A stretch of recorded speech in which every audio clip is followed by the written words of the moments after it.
In-laws screamed, my job was a joke, tried to evict me, after 14-hour workdays, learned the hard way. My name alone was on the deed and mortgage. I'm Oliver, a 35-year-old male software developer at a cybersecurity firm that specializes in banking system security. For the past decade, I've been slogging, working 60-plus-hour weeks and sacrificing my 20s. Despite the majority of my college friends were out partying, I saved every dime I could despite living in a tiny apartment with two roommates whose basic cleanliness was questionable at best. One of them practically never did his dishes. They soaked for weeks. But I persevered because I had a goal. Finally, at 28, I purchased my ideal home. Not a palace, but a lovely 3-bedroom ranch on a quiet neighborhood with mature trees and good neighbors. It had a finished basement where I set up my gaming station and home office, a backyard large enough for her, a dog, as was always planned, and a kitchen that did not make me cry every time I cooked. I put down the $80,000 I had saved since graduating from college. My parents contributed $20,000, but I paid them back within 2 years because I didn't want to owe anyone. I was extremely proud of that house and what it represented, attaining something meaningful via hard effort and delayed satisfaction. I met Vanessa, a 34-year-old woman, on Bumble roughly 5 years ago. She appeared calm at first, professing to enjoy hiking and video games and presenting herself as low maintenance on her profile. She had a unique chuckle that I found endearing, and could talk for hours about true crime documentaries, which I was interested in at the time. We dated for a year, relocated swiftly, and married in a courthouse with a little reception at my home. She moved into my house, which I had already owned for 2 years. There were red indicators that I overlooked since I was, frankly, relieved to no longer be single. She worked as an executive assistant, but was frequently absent due to illness. She expected expensive birthday, Christmas, Valentine's and anniversary gifts, but gave me items from the sale rack. Her parents treated her as if she were still 16, and she let them. She had anxiousness, which conveniently flared up whenever there was a duty to be done. She never volunteered to split any household bills and had a strange buying habit that never harmed her limited bank account. I eventually discovered that my credit card was funding it. I arrived home about 6:30 p.m. after meeting a tight deadline. After coding for 14 hours straight to debug a vital security fix, my brain was absolutely fried, and my eyes were burning from gazing at screens all day. Dreaming of resting on my couch and maybe playing some Xbox to unwind, I came into my driveway and had to slam on the brakes due to a pile of junk on my front lawn. This is my stuff. My faded State University hoodie lay in the grass, becoming soaked. My $4,000 vinyl collection, which I had methodically built since high school, was overflowing out of a box, with some albums exposed to the elements. My gaming gadgets, books, clothes, and that silly ceramic owl Vanessa got me on our anniversary. I later realized that the item I purchased with my credit card was resting crookedly on top of the pile. There they were, the in-laws from hell. Linda, 62, and Robert, 65, stood there with smug grins on their faces, as if they had just won the lottery.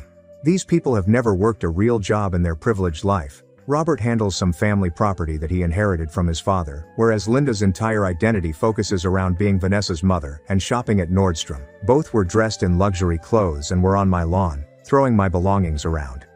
Vanessa was lingering near the porch, arms crossed, and looking away as if she couldn't meet my gaze. Her body language was a strange combination of defiant and anxious, as if she knew she was doing something wrong but had convinced herself she was justified. Linda started on with her screeching voice, which sounded like a nail gun hitting sheet metal, before I could even open my car door. There he is. Finally, the worthless bum. This from a woman who previously told me at Thanksgiving that true men buy their spouses Tiffany bracelets just because, and that my career in computer stuff wasn't noteworthy because anyone can do it now. I felt a strange calm wash over me, like deep sea pressure or something. A peculiar clarity occurs when everything suddenly makes perfect sense. I exited carefully, not rushing. Robert puffed up his chest, like he often does when he wants to frighten someone. He's been living off his father's money his entire life, yet he acts like he's a self-made industrial titan.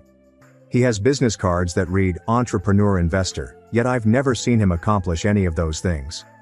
Okay, Oliver, this isn't working, he shouted at me in his, I'm talking to the waitstaff who brought me the wrong appetizer tone. Get out, we're changing the locks tomorrow, and this is now Vanessa's house. Our daughter deserves stability and security, not you, he said dismissively. The guy who works 60 or more hours per week to pay for everything is the problem. Vanessa finally spoke up, her voice low and thin in that baby girl tone she uses when she wants something expensive. Oliver, it is over. I told you things weren't right, and Mom and Dad agree. It's best if you leave my house. My house? The one I purchased with a down payment 5 years before I swiped right on her profile. The one where solely my name appears on the deed, mortgage, and everything. The one I had spent thousands of dollars refurbishing piece by piece. New water heater, deck repair, and dishwasher replacement, all while she complained that we weren't prioritizing cosmetic repairs for her Instagram images. Her parents had probably paid me a visit 4 times before she moved in, always acting as if they were doing me a tremendous favor by honoring me with their presence and making comments about how I should really upgrade. The countertops are asking, "When are you getting a pool put in?" Never offering to chip in, of course. One time, Robert actually said, "When Vanessa fully moves in, we should talk about proper window treatments for this place." It was as if I was living in an unfinished construction site rather than a perfectly nice home. And suddenly, it's Vanessa's house. The mental gymnastics were Olympic level. Linda charged at me, finger slashing the air, her expensive manicure gleaming in the evening sun. She had a self-righteous expression on her face, as if she were passing heavenly judgment. "You heard her. Get out. You aren't welcome here, you worthless bum. This is our daughter's house now." She then kicked one of my boxes for emphasis. My ancient Psychology 101 textbook skidded over the moist grass and landed in a puddle from the morning rain. That's when the insanity struck me. I began laughing, not just a chuckle, but a full-throated, slightly insane laugh that astonished even me. It resonated around the peaceful street. Here was this 62-year-old woman, who I'd seen spend $600 on lunch without blinking, throwing my college textbook around like a tough enforcer in a lousy gangster movie. Linda's jaw literally fell. Robert blinked stupidly. Vanessa flinched as though I had screamed at her. "My house?" I blurted out, wiping my tears. "Vanessa's house. Wow. Did I miss the closing? Was there a memo? Because last I checked, I'm the only one who's paid a single penny toward this mortgage. I'm the only name on the deed. I've never seen any of you write a check for property taxes, insurance or repairs." The neighbors across the street had come out onto their porch, watching the show. "Don't you dare mock us," Robert exclaimed, puffing up again. His actual Rolex tragically glinted as he gesticulated frantically. "This is only fair. Vanessa dedicated years to you. She deserves this house for everything she's put up with." "Put up with what?" I replied, my face burning but my voice steady. "My stable job, paying all the bills, the vacations I've funded, the $4,000 handbag I bought her for her birthday that she used twice before deciding it was last season?" Linda exclaimed, her voice rising to a pitch that most likely disturbed satellite signals. "You clearly don't appreciate her. You work constantly. You're never home. We're stepping in to ensure she has what she deserves." "Right?" I asked, the laughter gone and replaced by frost in my veins. I took out my phone. "What are you doing?" Vanessa inquired, panic in her eyes. For the first time she appeared unsure of herself. "Call the people who handle property disputes," I said calmly. "Trespassing specifically. You know, the police. I'd never contacted the cops in my life, but this was crazy." "Don't you dare," Linda screamed, her voice striking a note that likely disturbed bats in the neighboring county. "This is a family matter. We don't need to involve outsiders."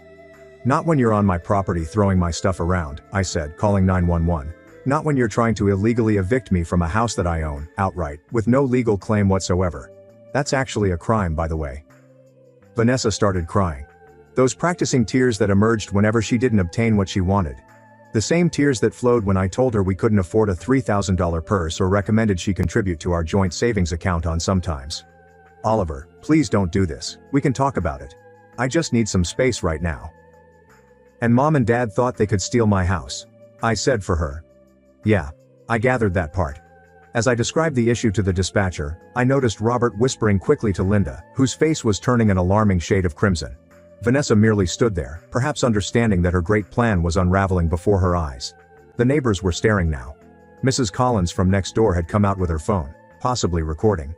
Great. By the morning, this would have spread throughout the neighborhood Facebook group. I gently supplied my address and indicated that 3 people were trespassing, refusing to leave, moving my stuff onto the lawn, and claiming ownership of my home. Linda could be heard in the background, virtually gargling with wrath, yelling at me to go. "My name is on the deed and mortgage. I've lived here for 7 years. They're trying to illegally evict me," I stated to the dispatcher, who appeared to have heard it all before. Robert approached me, his face going scarlet from his pricey haircut. He was muttering something about talking reason into me. "Robert, I wouldn't," I said, raising my free hand. "Stay there. Adding assault to the mix won't look good for you." He paused, then stopped. Robert's entire tough guy persona breaks apart the moment there are genuine consequences. He's used to bullying people with his money and connections while avoiding actual consequences. Vanessa appeared to be in a panic. Not unhappy or upset, but terrified, as if someone's plan was about to fail. Oliver, please hang up. Just go stay with your brother Michael for a few days. We can talk later. I promise we'll work something out. Talk about what, Vanessa? My voice wasn't strong. The betrayal felt like someone punching me in the stomach. After 3 years of marriage, this is what it boiled down to. The part where you conspired with your parents to illegally force me out of the house I own, or the part where you stood by as they threw my life on the lawn. Which part deserves clarification? She grimaced. Physically winced. Mom, Dad, maybe we should go. We can come back tomorrow with... We're not going anywhere, Linda said, adjusting her fashionable sunglasses despite the fact that the sun had almost set. This is your house, Vanessa. Don't be weak now. He's bluffing about the police. I wasn't kidding. The flashing lights appeared soon. 2 autos and 4 officers. Our neighborhood isn't exactly high crime, so I'm guessing they were bored.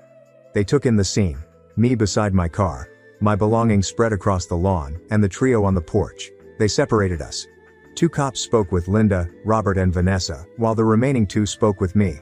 I described the case, displayed my license with the correct location, pulled up photographs of the deed from my phone, and stated that it was exclusively my premarital. I showed them my key in the lock and years of mortgage statements from my banking app. The senior officer listened and nodded, his expression unreadable. He eventually rejoined the other gang. I couldn't hear everything, but I did catch parts. Legal resident, civil matter for the courts. Must vacate the premises immediately. Vanessa was crying again, this time wrapped in Linda's arms. Robert was puffing up his chest, discussing misconceptions and how I was psychologically disturbed. Classic Robert, attempting to change reality when things do not go his way. I've seen him do this several times at family gatherings, rewriting the story so that he appears to be the hero. Not this time, Robert. Not at my residence. Mrs. Collins was clearly recording now, and she wasn't attempting to be subtle about it.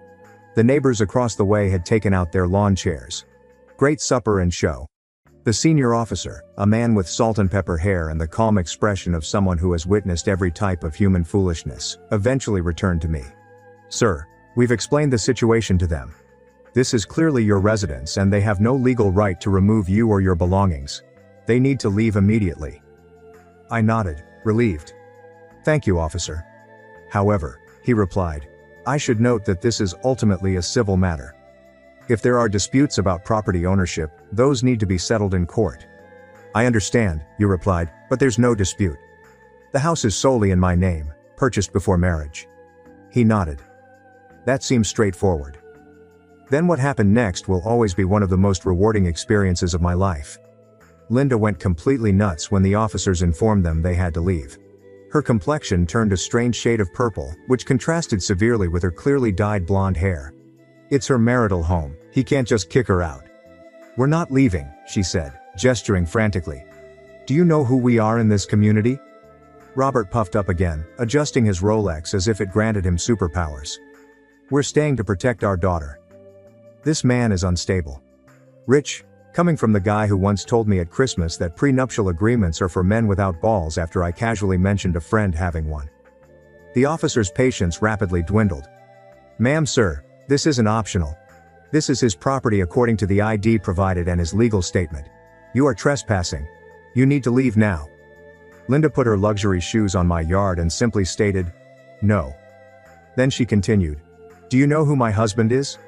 We have connections in this town. We play golf with Judge Reynolds. They do not.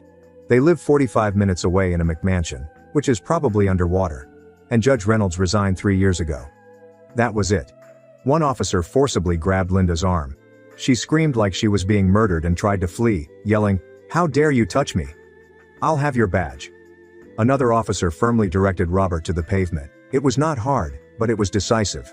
Robert kept stating, this is outrageous, in a phony dignified tone, while threatening to terminate my career and dismiss the officers. They were physically taken off my property, making threats and slurs all the way. You'll regret this. We'll see you in court.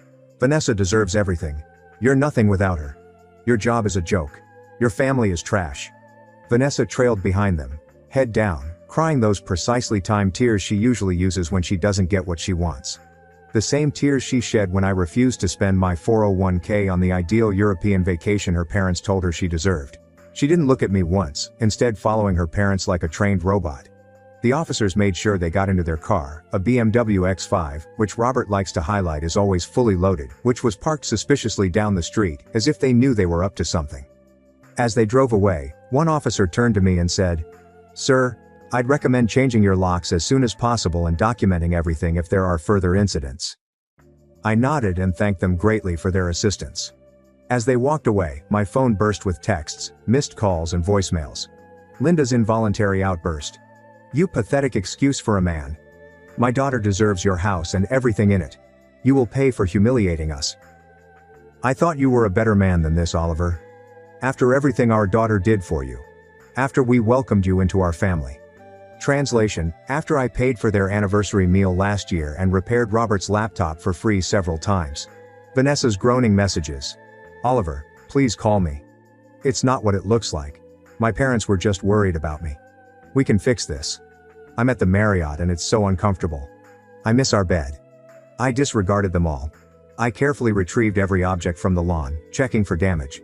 I discovered a unique first pressing of Pink Floyd's Dark Side of the Moon that has water damage on the cover. I noticed her Instagram open on our shared iPad. She'd already shared a tearful selfie with the statement, "Sometimes the people you trust the most betray you." And her parents had commented with encouraging platitudes. There are already more than 40 likes. I hauled everything back inside, locked the door and searched each room for anything else missing or damaged. My first call the following morning was to a locksmith. It cost $450 to change each lock. My second stop was to the meanest divorce lawyer in town, who directed me to Mr. Turner. They truly believed this would work, that I'd simply hand over a $520,000 property I purchased with my own money to their beloved princess. Incredibly unbelievable. It has been 3 weeks since the yard incident, and things have become nasty. First and foremost, thank you for all of your comments and support on my last article. RIP, inbox. But seriously, it's comforting to know I'm not the only one who has dealt with psychotic in-laws attempting to claim stuff that isn't theirs.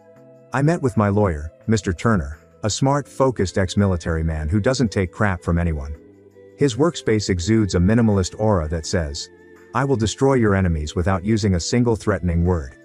I laid out the entire story. Documentation in hand, deed, mortgage, and tax bills, all predate Vanessa, and are wholly mine. I've been paying $2,250 each month for the mortgage for years, while she has contributed exactly zero. She never offered to help pay for property taxes or home insurance. He reaffirmed my position with kick-ass confidence. The home is a distinct property. This concludes the conversation. Legally, Vanessa could have a theoretical claim to a small slice of appreciation if she could demonstrate significant direct contribution, which Turner claimed was about as possible as me becoming the next Batman. Based on the information I gave, I paid for everything significant. Mortgage, property taxes, homeowner's insurance, and any repairs. When the water heater failed, I lost $1,300. When we needed a new refrigerator, I paid $2,200. It cost me a $5,000 fee, but seeing Turner organize the legal smackdown was well worth it. The man literally took notes in what appeared to be military shorthand, nodding sometimes with a little predatory smirk. He began drafting the divorce petition immediately, alleging irreconcilable differences, but providing a factual narrative of the lawn event to contextualize her behavior. "We are identifying a pattern of entitlement and attempted property theft," he explained with a small smile, which gave me chills. Judges dislike seeing this type of behavior. The harassment did not end. It simply mutated into a multi-headed hydra of gibberish. Continuous calls at all hours. Caller ID is my pal. I'd wake up with 17 missed calls from various numbers, all of which turned out to be them. Text messages ranged from Linda's all-caps threats. "No one treats my daughter this way. We have friends in this town." To Robert's attempts at manipulation. "Think of the good times. Oliver, don't throw it all away. We can work something out where everyone wins." Translation: where they win. Vanessa's pitiful plea. "Oliver, please talk to me. I miss you. I didn't mean for it to go this far. Mom and Dad just want what's best for me. I need some of my things." Then Julia, Vanessa's 38-year-old sister, joined the fray. For context, Julia has always considered herself the family fixer. But she is actually the family bully.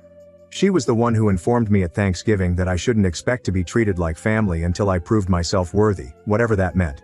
She began by sending false lovely texts. "Oliver, honey, you need to talk to Sophie. This is tearing her apart. She's lost 5 pounds from stress."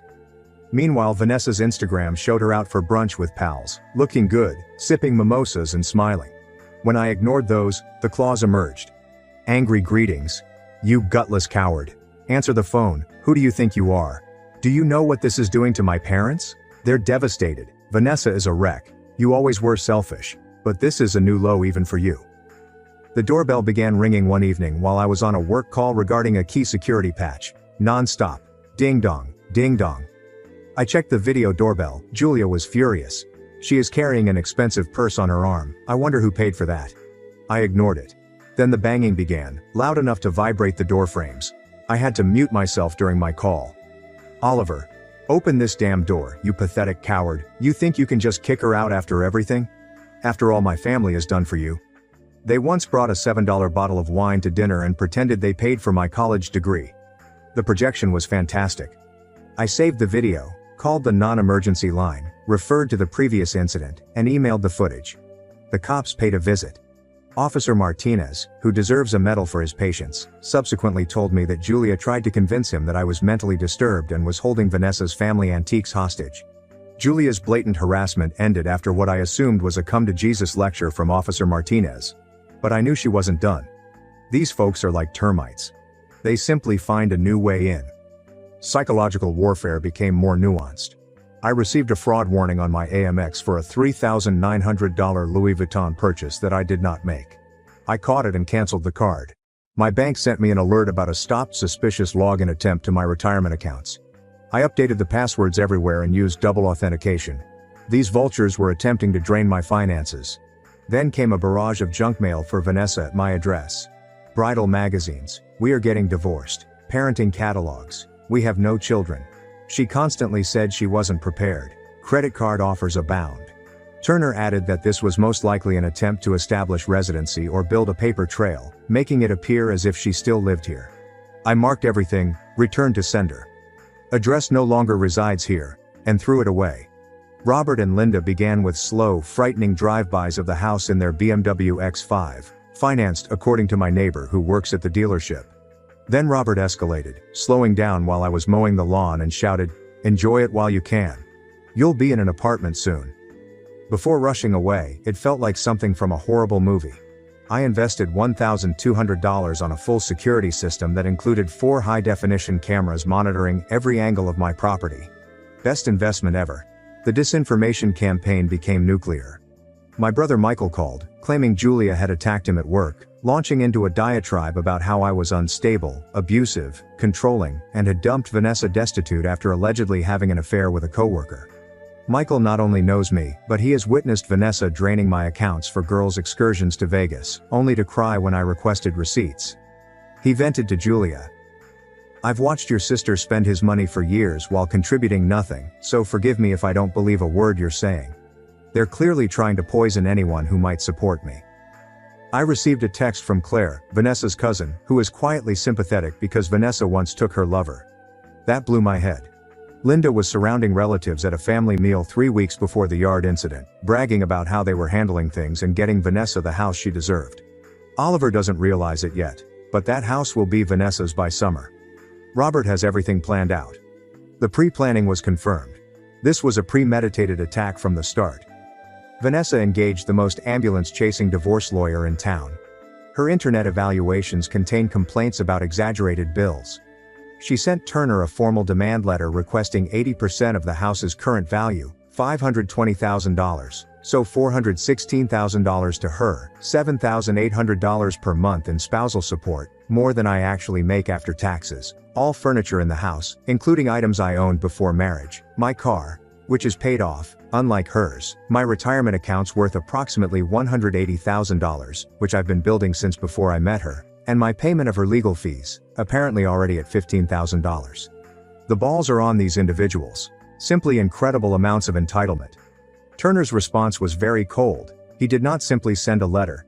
He convened a conference with her lawyer, filmed it with her agreement, and meticulously deconstructed each claim while citing pertinent case law. He repeated the house's non-negotiable separate property status. CC'd the deed again, cited the police records on the eviction attempt and Julia's harassment, and declared that spousal support was out of the question given her behavior and our brief marriage. The best part, Turner had completed his homework. He obtained Vanessa's credit report, legal during divorce procedures, and discovered that she had acquired 3 new credit cards in the 2 months preceding the lawn incident, maxed them all out. $37,000 total, and made minimal payments from our joint account. He showed proof that she had been preparing this for months, gradually depleting common resources while plotting to seize my separate property. This pattern of financial behavior, Turner told her lawyer, will be presented to the court as evidence of premeditated attempts to defraud Mr. My last name, prior to a planned attempt to seize his separate property. The lawyer's face appeared to become white. Turner agreed to consider the split of actual marital assets, such as joint funds, but only once the housing issue was officially resolved and we got a complete accounting of where the $37,000 credit card debt went. I blocked all of their numbers. Lawyers handle all communication these days. This is stressful, I won't lie. Some nights I don't sleep well, staring at the ceiling and wondering how someone I've shared a bed with for 3 years could do this. But every outrageous demand, every botched stunt only strengthens my resolve. They expected me to crumble. A big mistake. They assumed they were dealing with a pushover who would abandon his home to avoid conflict. Instead, they discovered I'm the type of guy who will spend his last dollar to ensure justice is served. Guys, it's about to be served hot. Get some popcorn for this one. It's finished. Finally, everything is completed and officially done. The divorce is finalized. The penalties for Team Gold Digger are biblical.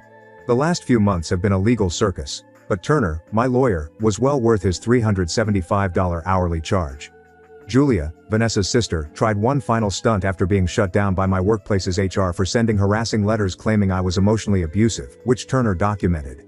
She created a false Instagram profile using my name and images, posted racist content, and DM'd our mutual acquaintances saying I was on drugs. It resulted in a temporary headache. When a screenshot was shared, I had to explain it to my employer, but it was awkward and evident. Turner issued a cease and desist letter, threatening criminal penalties for identity theft. We reported the profile. It was nuked. That seems to finally hush Julia. Linda and Robert continued their sympathy tour, telling anybody who would listen that I was financially abusing their daughter by not giving her my home. However, it lost pace when people discovered these so-called upstanding folks were essentially attempting to perpetrate real estate fraud. When mutual friends saw the police body cam film of them being taken off my house, their narrative of the abusive husband pushing out poor Vanessa fell apart. Yeah. Turner subpoenaed that. Absolute boss move. The legal procedure slowed as Vanessa's lawyer, some ambulance chaser Robert discovered, filed motion after motion. Requests for discovery, in which Vanessa was unable to produce a single document confirming her financial contribution to the residence. Conference scheduling. Her lawyer continued to press for mediation focusing on the house. Turner shut it down every time with 3 simple words. Separate premarital assets.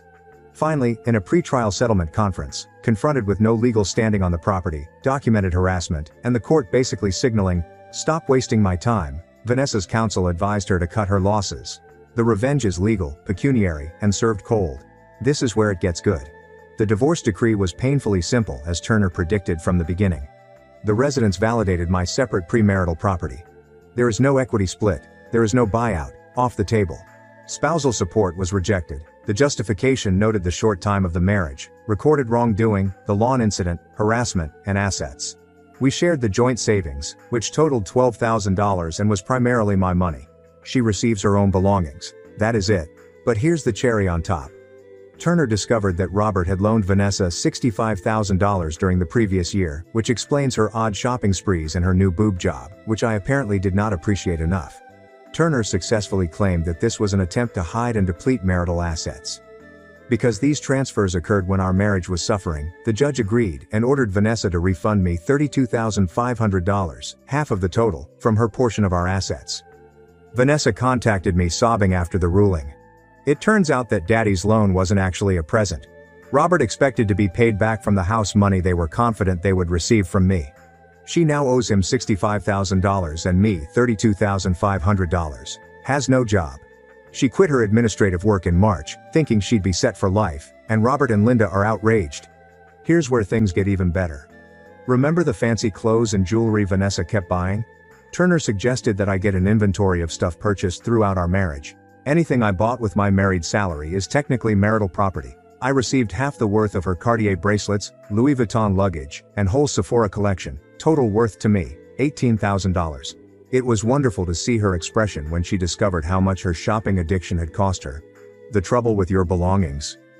Vanessa refused requests to pick up her belongings for weeks, possibly believing she would be moving back in. Turner recommended skilled packing and storage to avoid allegations of damage. I paid the original storage expenses up advance to get her crap out of my house.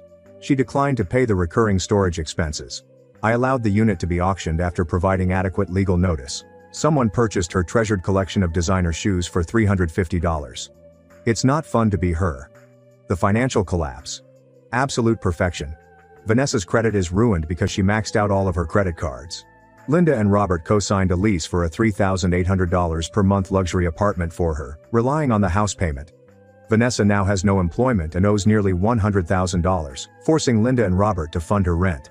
My friend who works at Robert's bank, yeah, I know, small world, told me privately that Robert needed to take out a HELOC on his own home to fund their quickly rising bills. Then last week, the begging began. First of all, Vanessa. Oliver, please, I'm desperate. My parents are going to kick me out. I have nowhere to go. I made a terrible mistake listening to them. Can we please talk? I still love you. Then, unbelievably, Robert called from a blocked number. Look, we may have overstepped. Perhaps we can work out an arrangement. Vanessa is really struggling. Translation.